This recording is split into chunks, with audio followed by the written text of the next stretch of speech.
Hi, I'm Andrew from Webb & Warehouse. I just want to talk today a little bit about Australian standards in relation to trampolines.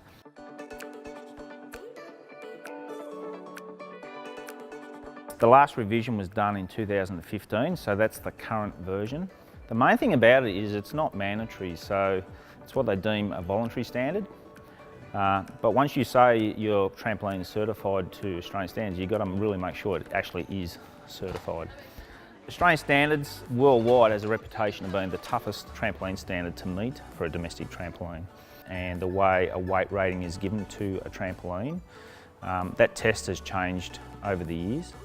So if you went, say, back early 2000s, there was really no real standard way of giving a weight rating. So pretty much as a supplier, you would have said, okay, I think this cuts, handle about 150 kilo, and that's the rating I'd give it. So it's pretty much up to the suppliers to give a ballpark figure.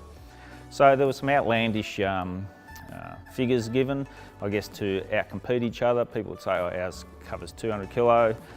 So then in 2006 there was a standard, and its weight rating was pretty much a static weight. So what they would do is put a dead weight right in the middle of the mat,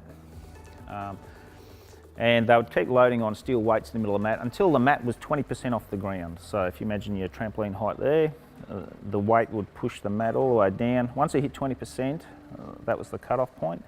And then you would divide that weight that was on the mat by 3. So for instance, if you had 750 kilos sitting in the middle of that trampoline, divided by 3, you'd have a weight rating of 250 kilo. In 2015, the standard uses the same test, but the formula changed. It went from dividing by 3 to dividing by 5. So the exact same test today means 750 kilo there, divided by 5, would mean this trampoline is rated for 150 kilo.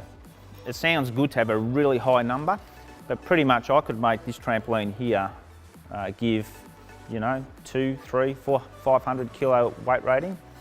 However, there's no point in doing that, because really, if you've got a small kid who's pretty light, he needs to actually jump on that. So it's all about the bounce effect.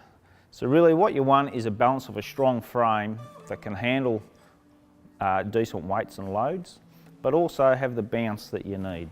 There's a little bit more science to it than just looking at a trampoline and go, okay, this one has a high weight rating and must be good. It's really about the bounce experience and the life of that trampoline as well. Unfortunately in Australia, because the standards is voluntary, we have a whole plethora of people still using different systems to rate their trampolines. So yeah, it's something to be careful. If you're really inquiring about a weight rating of a trampoline, really find out what test has been used for that rating.